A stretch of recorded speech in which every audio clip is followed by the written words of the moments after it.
welcome to Almost Breaking News. I'm Robert Llewellyn and I'll be hosting you through a series of renewable energy, clean tech and electric ground transport stories from around the world. This episode is definitely going to have a bit of a Dutch flavour as we are currently preparing to open our second, bigger and better fully charged live show in Amsterdam and our very first ever awards event. So keep your eye out for that, and I'll tell you one thing. Oh ja, we zijn heel enthusiast over the show. That is my attempt at some Dutch. Please forgive me. More news on that in a moment. But first, now we are seeing an increasingly rapid shift away from burning fossil fuels, but big oil is fighting back with all guns blazing. They are determined to stay at the epicenter of the global energy system, and they will literally destroy the world, start wars and smash us all to pulp to maintain their dominance. More on that ugly, brutal story later. First, some really positive news though, and here's a couple of global mega stories to begin with. This first one is from Bloomberg with this headline: Inside the global fight to lead the electric car market by 2050. Now this actually makes quite scary reading, as the world as we have known it, with big industrial players in Europe, Japan and North America who've been in a position of total global dominance for many decades, are now have been proven to be very slow to adapt to a new landscape and are getting in a bit of a panic. I'm not saying this is good, I'm just reporting what's happening. According to Bloomberg, and I quote, the historic transition from the century-long era of the internal combustion engine to the electric vehicle age is creating flashpoints in surprising corners of the world economy, and it's only just beginning. So they cite issues in countries like Canada, which has their resource-rich ring of fire that has massive mineral resources, but quite understandably, there is a reluctance to dig the whole country up to extract all this material. You know, they're environmentally aware, they're conscious, they don't want to ruin the beautiful landscape and the beautiful country that they live in. Except you do have to remember, it is worth remembering, that some Canadians seem quite happy to utterly destroy millions of hectares of wilderness to extract the most polluting, the most disgusting, the most damaging oil on the planet from the jolly old Alberta tar sands. Lovely. In Thailand, Japanese car makers who have operated factories there for many years are losing ground to newer, bigger, all-electric Chinese companies. In Mexico, the big Western car makers are ramping up production to sell electric cars north of the border in the USA. This is to kind of curtail the invasion of Chinese electric cars. But meanwhile, Chinese car makers are ramping up their sales and supplies of electric vehicles in Mexico. I mean, BYD have already sold more than 1,000 electric taxis, which are already on the streets of Mexico City. And they're really, really popular because they're cheaper to run. I feel really bad as we always focus on Europe, North America and Australia, but look at Mexico. They are the second biggest importer of Chinese-built cars on the planet, and a huge and increasing proportion of those cars are electric. Again and again, China is seen as the standout leader in the electric vehicle race. They have an 80% share of the entire global battery production capacity, and of course a huge lead in the purchasing of critical materials for those batteries. And they've been doing this for the last 20 years. It's not something that's just happened in the last week or the last couple of months. This is long standing. And it seems like European and American car makers, and particularly Japanese car makers, have only just worked this out. Obviously, President Biden's Inflation Reduction Act will have an impact. However, one of those impacts is to create tens of thousands of jobs in Mexico, plus all the infrastructure needed to manufacture the Ford, General Motors, BMW, Stellantis and Kia factories that are either there and operating already or are being built as I speak. With China importing so many cars into Mexico, they are benefiting from that investment in a kind of roundabout way. #orcs. However, the theory is, as the new factories being built by big car companies come online, then the Chinese brands, which are selling like fresh tacos in Mexico, will diminish a bit, if they're lucky. And in the European Union, there is an investigation into the possibility of the Chinese government subsidising their cars to allow cheaper models on sale so they get a foothold in the very valuable European markets. You just have to look around. 5 years ago, there were virtually no Chinese cars on the roads in Europe. Now there's tens if not hundreds of thousands, and millions on their way. Another example is Hungary. The country is rapidly becoming a key hub for battery makers. And the town of Debrecen, I'm sorry if I'm saying that wrong, it's either Debrecen or Debrecen, is experiencing what it's like to be a boom town. Massive factories have been built all around it. They've expanded the airport. The Chinese company Cattle, C-A-T-L, are building what will be Europe's largest battery factory there. There's nothing else close to it. It's massive. BMW is building a new EV factory, and the city's industrial park has expanded tenfold in the last 5 years. Hungary, with a relatively small population, is set to become the world's fourth largest battery producer. That is bonkers. On Thailand's eastern seaboard, Chinese companies like Great Wall Motor and Sayak Motor have already built huge manufacturing facilities, which are predicted to double the size of the old Japanese, they're going to be double the size of the old Japanese factories in the area that are still, today, churning out combustion engine vehicles. Hello? Anybody home? Electric vehicle demand in Thailand is enormous, and the Chinese companies are currently the major players. And here's something I'd never even thought about. Catalytic converters in combustion engine exhaust pipes. We produce millions of them every year because they wear out.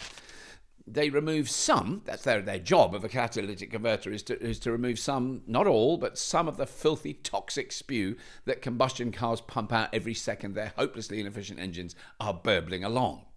Never blame the people who've got the cars, blame the people who develop the technology. Very important point. Now, South Africa is the biggest supplier of platinum, and there's loads of platinum in catalytic converters. And it can't be recycled because the process used in the catalyzing system mashes it up. In fact, road sweepers in big cities now extract the remnants of platinum that have dropped out of the dirty, stinking tailpipe and onto the street. And then they recycle that. But it's about 5% of the original platinum that's used. It's pathetic, basically. Anyway, South Africa have huge mines to extract all this platinum. They employ over 175,000 people. But the South African government and the mining firms have accepted that these metals won't be needed in anything like the quantities that they are used to at the moment. Platinum is a valuable metal, hence why there are so many catalytic converter thefts every year. I don't know if you know about this, but people's cars get jacked up in the front of their house, someone lies underneath, undoes the exhaust pipe and runs off with it. But as there will be fewer and fewer combustion engines in the next 20 to 30 years, this industry is in big trouble. All around the world, we are seeing this disruption to existing markets, to existing models, brands and global relationships. And these are only going to get more intense as the EV market really, truly explodes.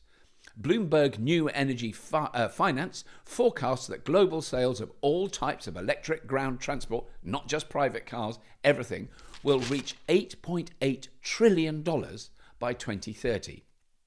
I'm not trying to claim any special insight, but an understanding of history, of how new technologies have messed up well-established systems, confirms what I've been saying for over a decade.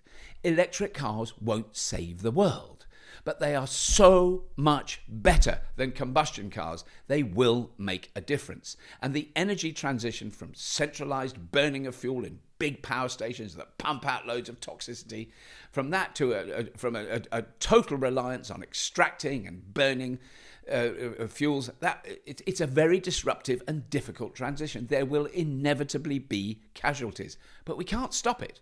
We've come across a technology that is better than the one we've been using for 120 years, and it will succeed no matter what lies, delays, fears, and doubt the fossil fuel industry try and dump on us.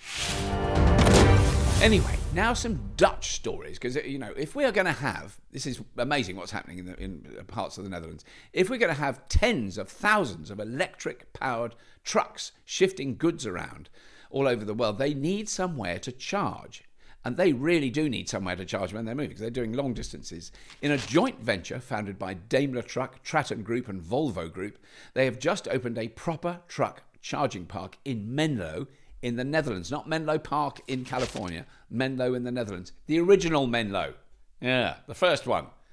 California one, just ripped off the name. It's on the Dutch-German border, and it's one of Europe's leading logistics hubs, and it's ideally positioned for international trade. Initially, Venlo plans to have 4 charging stations for electric trucks that can deliver up to 400 kilowatts. Further charging points will be added in the first quarter of 2024. This is already there. This isn't a plan. It's already happening. This infrastructure can't come fast enough.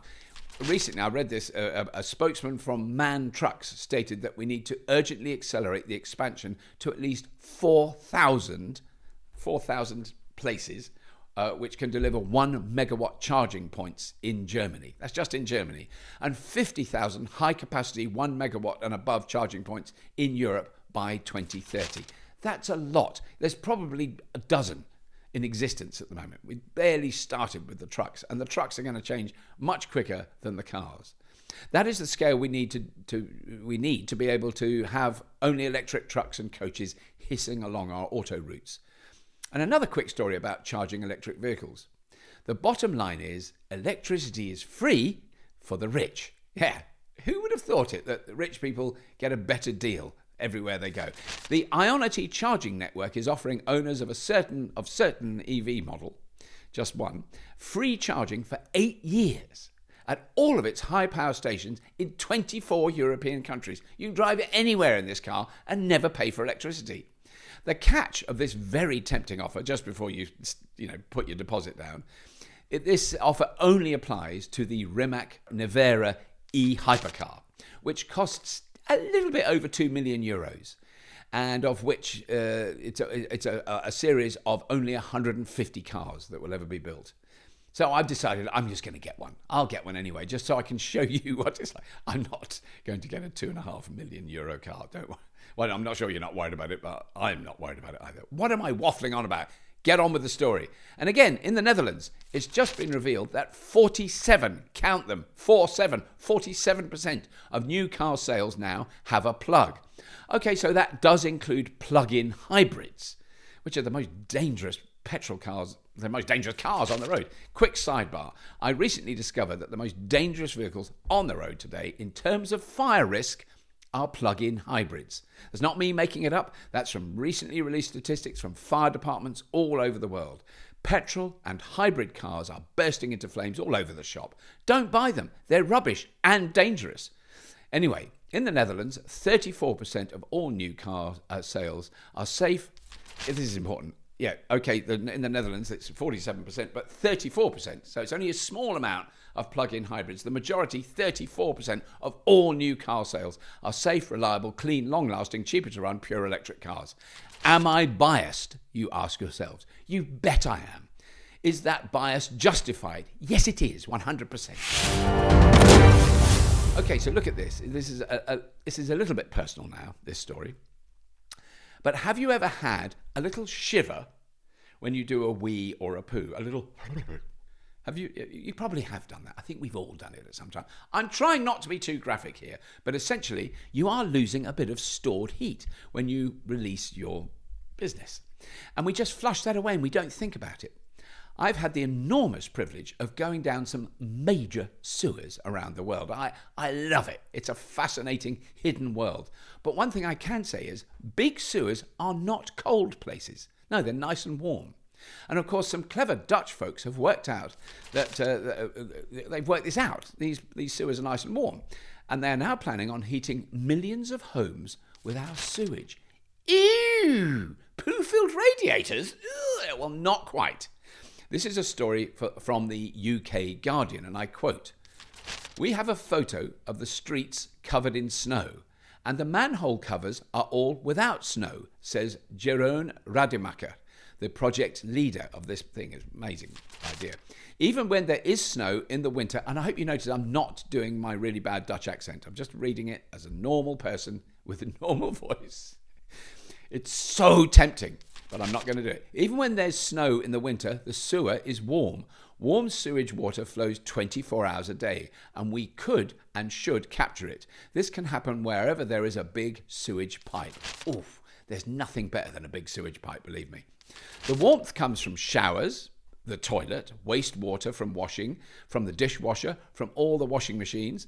All together, It gives throughout the year a temperature between 15 and 18 degrees. That is amazing, all through the year. And we're going to make a bypass around the main sewer, put a heat exchanger around it, and bring it to the houses in insulated pipes. The water is heated up to 60 or 70 degrees centigrade, medium temperature. So the difference in energy use between burning gas, for a start, importing the gas, transporting the gas, burning the gas, the impact that has is massive. The impact of running a tiny little heat pump to extract the heat from the sewer and put it into water that goes into the building, it's not actual sewage going through your central heating system, just the heat that it's extracted from it. But that is so much cheaper, particularly when you do it on a large scale for a huge building.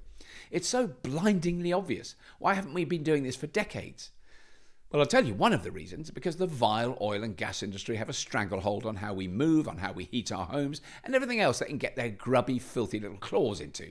There is no role in a project like this for selling filthy fossil fuels, so they'll probably do everything they can to stop it. Brilliant. Next story.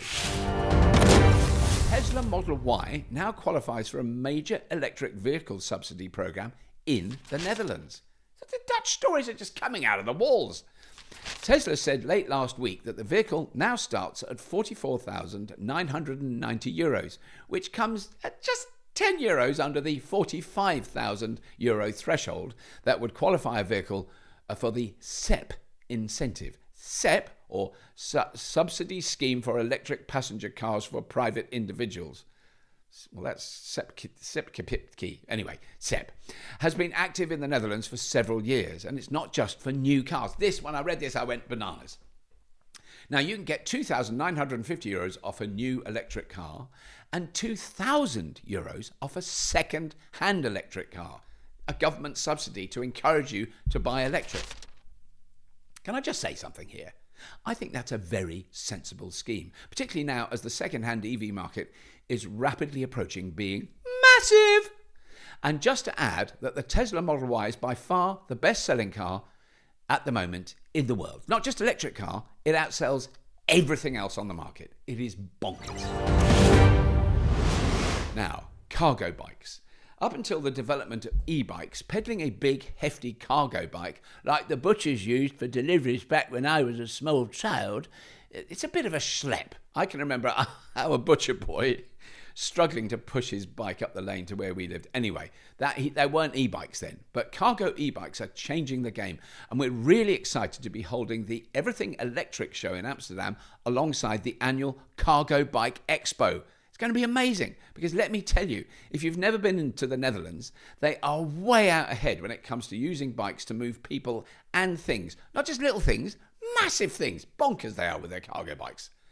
However, other countries are catching up. In Germany, for instance, sales of e-cargo bikes skyrocketed from 37,000 in 2018 to 165,000 in 2022. The country is one of several that subsidise the cost of buying a new cargo bike. While the Netherlands, Germany and Denmark are undoubtedly leading the e-cargo bike charge, they're also taking off across Europe and further afield. Or from Uganda and Nigeria and Canada, all selling cargo bikes. Amazing. Next up, really small cars from the Netherlands. Well, everything's about the Netherlands. What's going on? Now, we've reported the very sad demise of Lightyear. What an amazing company. What amazing people behind it. Such a shame. It didn't quite make it. There's the solar-powered car company from Eindhoven. We featured them a couple of times on the show many years ago. But two of the people who worked at Lightyear have now founded another startup called Squad Solar. And Jack Scarlett reviewed their amazing small city car earlier this year, and he would not shut up about it. Kept going on about how amazing it was. Now, they created this very cool small EV to be lightweight and efficient for city driving and to help reduce transportation emissions. Squad launched the car in Europe in May 2022. Because it's classified as a light electric vehicle, or LEV, many countries only require a moped license and not a full driver's license to be able to drive it. It has a range of about 60 miles and only goes up to about 35 kilometres an hour. So it's for city driving, not belting up some 10-lane highway. Which is a clue, because now Squad Solar are bringing the car to the USA, and they've just opened up pre-orders for countries outside the EU. They stated that they have enormous interest from people in the USA. I'm sure they will. I'm really hoping they can make a go of it, because Jack was raving about this car, as I said, for such a long time after he drove it. It's just crazy. And I mean, he's not short, Jack. He's quite tall, and it's a very small car, but he got in it and he loved it.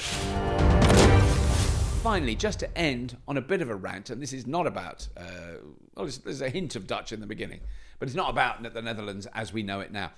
In keeping with the rest of this episode, there is a Dutch element. As I said, back in 1907, there was a merger between two companies, the Royal Dutch Petroleum Company of the Netherlands and the Shell Transport and Trading Company of the United Kingdom. Now, Shell Global are the second biggest oil and gas company on the planet after ExxonMobil.